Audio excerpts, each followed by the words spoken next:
Hello YouTube family, नमस्ते। और ये मेरा 4th व्लॉग है बाइक आने के बाद। अपनी बाइक आ चुकी है। आप लोगों ने अगर पिछला व्लॉग नहीं देखा हो तो ज़रूर देखना। मैंने डिलीवरी ली है अपने नई बाइक की, जो है Kawasaki Ninja 1000 SX BS6 version है, वो लेटेस्ट है। तो बहुत लोगों ने मुझे बाइक आने के बाद बधाई दी। मेरे बहुत सारे दोस्त भी आए थे उस दिन डिलीवरी लेने के लिए। तो पहले तो उनको सबको थैंक यू, जिन्होंने मुझे इस बारे में बहुत सारी बधाइयाँ दी, उनको भी बहुत सारा थैंक यू, शुक्रिया। आपके सपोर्ट की वजह से ये हो पाया, आपका आशीर्वाद की वजह से ये हो पाया है। बाइक आने के बाद मुझे बहुत सारे लोगों ने पूछा कि आपने 3 बाइक्स देखी थी, आप बोल रहे थे कि मैंने 3 बाइक्स सॉर्ट आउट की है, अलग की है, उसमें से मैं एक लेने वाला हूँ। तो वो कौन सी बाइक्स थी वो पूछ रहे हैं, या फिर आपने और भी कोई ऑप्शंस देखे थे क्या बाइक्स के बारे में, या फिर आपने ये कावासाकी 1000 SX ही क्यों ली, दूसरी कोई बाइक आपने क्यों नहीं ली, इसके भी उन्होंने मुझे पूछा, उसके बारे में भी पूछा।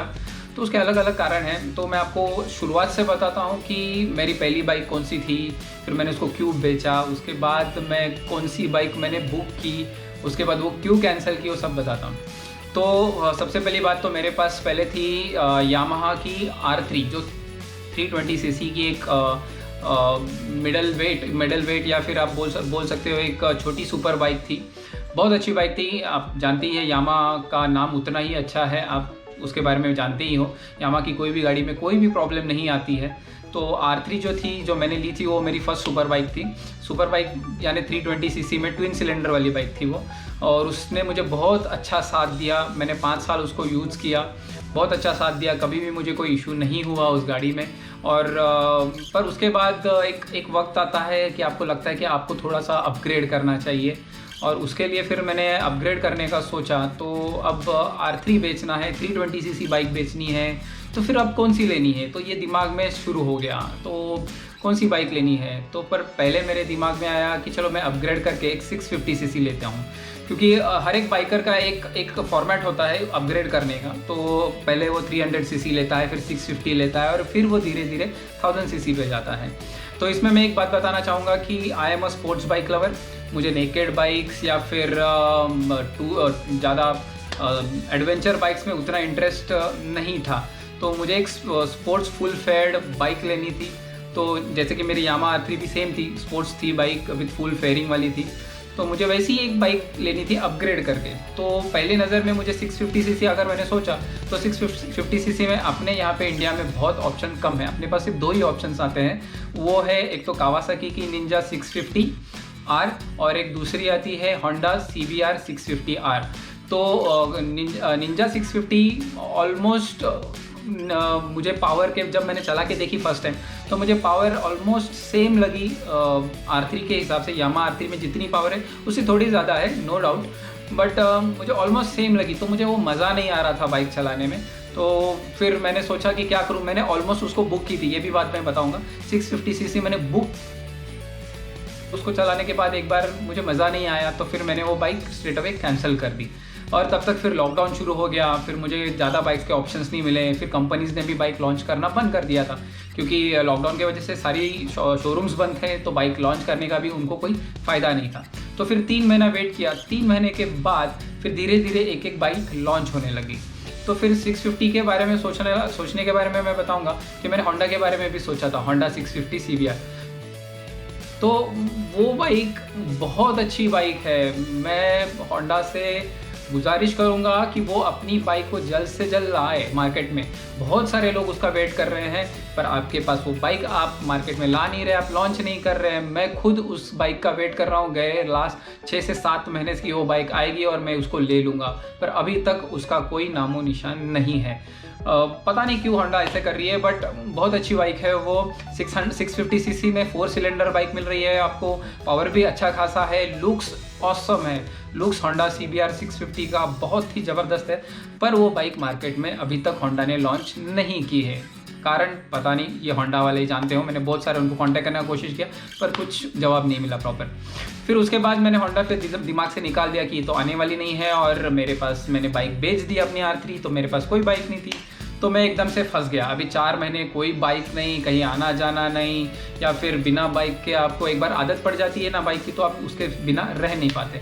तो फिर अगली बाइक मैंने सोचा कि क्या करूँ फिर, अगर 650 में अपने को अगर निंजा नहीं जम रही है या फिर होंडा अपनी बाइक लॉन्च नहीं कर रही है, तो फिर अब क्या करें, तो अब क्या किया जाए। तो मैंने सोचा कि चलो एक काम करते हैं, थोड़ा सा डेयरिंग करके हम लोग अभी 1000 सीसी तक थोड़ा सोचते हैं, 800 सीसी या 1000 सीसी। तो फिर मैं BMW भी गया एक बार कि चलो एक बार BMW जाके देख लेते हैं। तो मैंने 700 GS, 800 GS ये दोनों बाइक्स मैंने देखी, पर क्या पता मुझे अंदर से ऐसे लग रहा था कि 700 GS भी बहुत अच्छी बाइक है। BMW बाइक के बारे में मैं ये नहीं कहूँगा कि अच्छी नहीं है, बहुत अच्छी बाइक्स है, पर पैसा कॉस्ट बहुत ज़्यादा है कंपेयर टू अदर बाइक्स। अगर आप ले लो तो उनका कॉस्टिंग बहुत ज़्यादा है, मे बी ब्रांड के वजह से हो, पर कॉस्टिंग बहुत ज़्यादा है। तो फिर उसके बारे में फिर मैंने सोचना बंद कर दिया। फिर आ गई दिमाग में फिर अभी क्या करें। तो मैंने जो आपको बताई थी 3 बाइक्स, तो उसमें पहली बाइक मैंने देखी थी वो थी टाइगर 900 में, वो अब जस्ट लॉन्च हुई थी। तो फिर मैंने सोचा कि चलो लॉन्च तो हो गई है बाइक, अभी देखते हैं क्या कर सकते हैं, ये भी अच्छी बाइक लग रही है तो जाके देख लेते एक बार। तो मैंने कोशिश की, पर मुझे शायद शोरूम का कुछ इशू या फिर कोरोना के वजह से, पर मुझे सामने से उतनी अच्छी वो बाइक देखने नहीं मिली। पर बाइक खड़ी थी शोरूम के बाहर, मैं वो बाइक देखा वहाँ पे, और देखने के बाद अच्छी लगी, बहुत अच्छी बाइक है। मैंने उस पर बैठ के भी देखा, पर थोड़ा सा बोलते ना वो एक बैठने के बाद आपका एक अंदर से बोलते ना वो प्यार होने के बाद घंटी बजनी चाहिए, वैसे मेरे दिल में कोई घंटी बजी नहीं। और फिर पता नहीं मुझे अच्छा नहीं लगा उसके ऊपर बैठने के बाद। मैं कोई जज नहीं कर रहा हूँ, मैं नहीं बोल रहा हूँ कि अच्छी बाइक नहीं है, शायद मुझे अच्छा ना लगा हो, पर्सनली मुझे अंदर से अच्छा ना लगा। तो फिर मैंने उसको भी थोड़ा दिमाग से बाहर निकाल दिया। एक्चुअली वो उसमें भी 3 वर्जन उन्होंने लॉन्च किए थे, मतलब एक GT था 900 GT जो रोड पे चलेगी, जिसमें जो आपके व्हील्स थे वो मैक व्हील्स थे। दूसरी उन्होंने उसमें लॉन्च की थी वो 900 प्रो और 900 प्रो रैली। तो 900 प्रो रैली जो है वो सबसे टॉप वर्जन था टाइगर 900 का, तो वो मुझे वहाँ देखने को मिली। बाइक की हाइट भी बहुत ज़्यादा थी और I am 5 feet 7 inch person, तो वो मेरे लिए बहुत ज़्यादा हाइटेड बाइक थी। मुझे वो कॉन्फिडेंस नहीं मिल रहा था वो बाइक पे बैठने के बाद। सो फिर उसके बारे में भी मैंने सोचना फिर मैंने बंद कर दिया। हाँ, और कॉस्ट के बारे में बताऊंगा। 900 रैली प्रो की जो कॉस्ट है वो ऑन रोड ऑलमोस्ट 19 लाख तक जा रही थी, जो मेरे बजट के टोटली बाहर थी। तो मैंने उसको तो टोटली दिमाग से निकाल दिया, क्योंकि इतनी महंगी बाइक अभी मैं नहीं अफोर्ड कर पाऊँगा। तो मैंने उसको अपने दिमाग से निकाल दिया, और एक जो बोलता ना अंदर से कॉन्फिडेंस था वो भी मेरा नहीं हो पा रहा था। और उसके बाद मेरे दिल में आया कि अभी क्या किया जाए। तो फिर नेक्स्ट मेरे दिमाग में आया कि और एक बाइक लॉन्च हुई थी BMW की, वो थी BMW 900 XR। सो वो बाइक भी मुझे बहुत अच्छी लगी थी, लुक्स में बहुत अच्छी बाइक है वो। आप भी देख लीजिए वो बाइक अगर आपको देखने को मिलेगी तो। वो भी एक सेमी स्पोर्ट्स और टूरर बाइक थी, और मुझे ऐसी बाइक चाहिए थी जो स्पोर्ट्स और टूरर दोनों का काम करे। एडवेंचर बाइक्स में उतना ऑफ रोडर पर्सन नहीं हूँ, तो मुझे ऑफ रोडिंग के लिए बाइक मुझे नहीं चाहिए थी। मुझे चाहिए थी एक प्रॉपर स्पोर्ट्स टूरर बाइक जो मुझे लंबे सफ़र पे आराम दे, और मुझे कोई मुश्किल ना हो, अच्छा लगे, बाइक चलाने भी एक मज़ा आए। मैं ऐसी बाइक नहीं चाहता जो मैं लद्दाख लेके जाऊं या फिर नॉर्थ ईस्ट लेके जाऊं। वहाँ पे अगर मैं जाने का सोचूं भी तो भी मैं वहाँ पे रेंट पे लूँगा, यहाँ से चला के मैं कभी नहीं जाऊँगा। सो फिर एक एडवेंचर बाइक लेने का मतलब नहीं बन रहा था, तो इसीलिए मैंने अपना मन बना लिया था कि मैं जो भी बाइक लूँगा वो होगी एक तो स्पोर्ट्स जो फुल फेड बाइक हो। मुझे फेयरिंग वाली बाइक बहुत पसंद आती है, तो full faired bike with a tourer capacity, मतलब वो टूरिंग हो, कंफर्टेबल पोस्चर हो। बाकी की बहुत सारी बाइक्स आती है, या उसमें है R1 है, BMW 1000 RR है, या फिर सारी बाइक्स आती है, पर उनका जो पोजीशनिंग है, सिटिंग पोस्चर है, वो बहुत एग्रेसिव है। जो मुझे एग्रेसिव पोजीशनिंग ज़रा भी पसंद नहीं है, जो आपको झुक के चलाना पड़ता है। मुझे कंफर्टेबल पोजीशनिंग चाहिए, आपको आराम से बैठ के आप चला सको, और लंबा सफ़र भी आप कर लो, 200 किलोमीटर 400 600 किलोमीटर एक दिन में कर लो, तो भी आपको थकावट ना लगे। तो इस हिसाब से फिर मैंने सोचा कि नहीं, फिर ये BMW भी मुझसे नहीं हो पाएगी।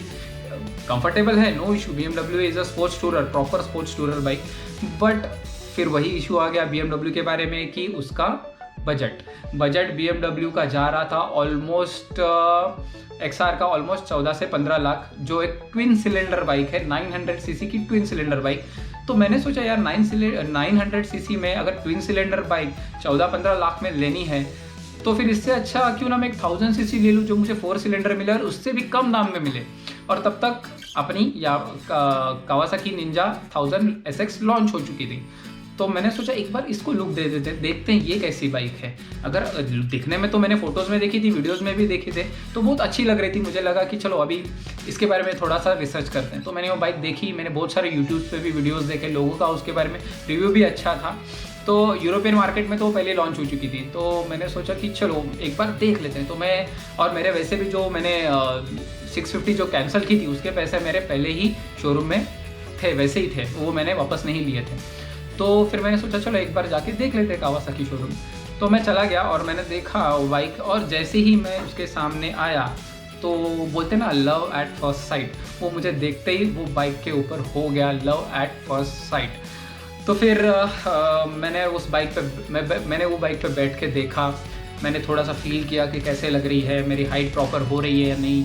उसका सीट हाइट भी अराउंड 820 mm है, तो ठीक है, मैंने टिप्टो नहीं हो रहा है प्रॉपर, एक साइड से आई कैन मैनेज। और मुझे वो टेस्ट राइड के बाद भी मुझे लगी कि वो बाइक बहुत अच्छी है, मेरे लिए बहुत अच्छी है, क्योंकि ये proper full faired tourer bike है जिस पे मैं कहीं पे भी घूमने जा सकता हूँ। ऑफ रोड नहीं कर सकता, बट एटलीस्ट मैं उसके ऊपर रोड ट्रिप्स अच्छी लंबी लंबी कर सकता हूँ विदाउट एनी स्ट्रेस। मुझे कोई तकलीफ नहीं होगी उसको चलाने में। तो फिर बहुत सारा रिसर्च किया, उसके बाद मैंने डिसाइड किया फाइनली कि मैं ना ही BMW लूँगा, ना ही मैं टाइगर लूँगा, मैं लूँगा तो सिर्फ कावासाकी निंजा 1000 SX, क्योंकि वो बाइक मेरे हिसाब से मेरे लिए बहुत अच्छी है। मैं ये नहीं, अभी भी मैं वापस कह रहा हूँ, मैं जज नहीं कर रहा हूँ टाइगर या फिर BMW के बारे में। नो डाउट वो बाइक बहुत अच्छी है, ट्रायम्फ और BMW बहुत अच्छी बाइक्स बनाती हैं, पर मेरे हिसाब से, मेरे बजट के हिसाब से और जो मुझे रिक्वायरमेंट है उस हिसाब से कावासाकी निंजा 1000 SX मेरे लिए बहुत सूट कर रही थी। सो मैंने फाइनली डिसाइड किया, वो मैंने गाड़ी बुक कर दी। बुक करने के बाद फिर वो गाड़ी मुझे, अभी मैं आपको कॉस्ट भी बताऊंगा, वो गाड़ी मुझे ऑन रोड पड़ी है 13,70,000 में। सो ये बहुत अच्छी डील थी, क्योंकि BMW की बाइक आपको ट्विन सिलेंडर में 900 सीसी आपको मिल रही थी 14 से 15 लाख में, और आपको टाइगर मिल रही है 3 सिलेंडर 900 सीसी आपको वो मिल रही है कॉस्टिंग। मैं कॉस्टिंग कंपेयर कर रहा हूँ, I am not comparing the specs. मैं स्पेक्स के बारे में कंपैरिजन नहीं कर रहा हूँ, मैं सिर्फ कॉस्टिंग बता रहा हूँ कि मैं बजट के हिसाब से चल रहा था। तो मेरा बजट उतना नहीं था, आपको टाइगर पड़ रही थी ऑलमोस्ट 19 लाख, तो वो बहुत मेरे आउट ऑफ बजट जा रहा था। तो बजट और फीचर्स और सब कैलकुलेट करने के बाद निंजा 1000 मेरे हिसाब से मुझे सूट हो गई। तो ये एक रीज़न था मेरा निंजा 1000 SX लेने के पीछे।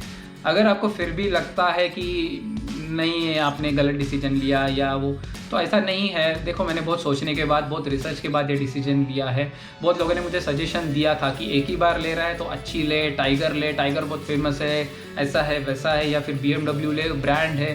तो फिर मैंने बोला नहीं, देखो कैसा ना, आप ब्रांड के पीछे या फिर लोग कहते हैं इसलिए बाइक कभी मत लेना। आप हमेशा जब बाइक लेते हो, कोई भी बाइक हो, आप नॉर्मल एक्टिवा लो, पल्सर लो, या फिर आप बड़ी बाइक लो, इलाइट लो, 1000 सीसी वाली बाइक लो, कोई भी बाइक लो, पर एक चीज़ हमेशा याद रखना कि लोगों के कहने पे कभी मत लेना। आप अपना रिसर्च खुद करो। आपको जो बाइक लगती है कि ये मुझे कंफर्टेबल होगी, ये मुझे चलाने में आसानी होगी, ये चलाने में मुझे मज़ा आएगा, और ये बाइक को मैं लॉन्ग टर्म अपने साथ रख सकता हूँ। तो ऐसा ना हो कि आपने बाइक ले ली किसी के कहने पे और फिर आपको 1-2 महीने बाद, साल भर बाद आपको लगे कि नहीं यार ये मुझे अच्छी नहीं लग रही और मैं बेच दूँ, तो इसमें आपका ही घाटा है। जो भी पैसा आप कमाते हो, बहुत मेहनत से कमाते हो, तो ये कोई भी चीज़, आप कोई भी बड़ी चीज़ लेते हो तो वो खरीदने से पहले 100 बार सोचिए कि ये चीज़ मुझे पसंद है, मुझे ये सूट कर रही है, तो ही लेना। लोगों के कहने पे कभी भी कोई भी चीज़, कोई भी बड़ी चीज़ तो कम से कम मत लेना, ताकि बाद में आपको पछताना पड़े। तो मुझे अब ये बाइक आने के बाद थोड़ा भी कुछ भी रिग्रेट नहीं है। मैं बहुत खुश हूँ कि बाइक के परफॉर्मेंस से, या फिर बाइक के जो इलेक्ट्रॉनिक्स है, या फिर जो भी बाइक का फीचर्स है, उससे मैं बहुत सेटिस्फाइड हूँ। अभी तो राइड शुरू नहीं की है, अभी बारिश चल रही है, तो जैसे ही बारिश थोड़ी कम होगी हम 1-2 छोटी मोटी राइड कर ही लेंगे पक्का। और अभी बहुत सारी एसेसरीज़ भी आने वाली है बाइक्स की, जो अभी तक मैंने ली नहीं है, क्योंकि मैंने सोचा था यार पहले दुल्हन तो आ जाए फिर हम घर सजाएंगे। तो पहले दुल्हन आ गई है अभी, तो अब घर भी धीरे धीरे सजा लेंगे। तो अभी एसेसरीज़ भी लेनी है, तो आप अगला व्लॉग पक्का देखना, क्योंकि वो एसेसरीज़ के बारे में ही होगा और मैं क्या लेने वाला हूँ, कहाँ से लेने वाला हूँ, तो वो भी मैं आपको उसमें बता दूंगा। आपको फिर भी कोई डाउट है तो नीचे कमेंट बॉक्स में डाल देना, और प्लीज़ ये वीडियो को लाइक करना, शेयर करना और सब्सक्राइब करना कभी मत भूलिए। अपने दोस्तों को भी दिखाइए। और इतना बोल के मैं आपकी इजाज़त लेता हूँ।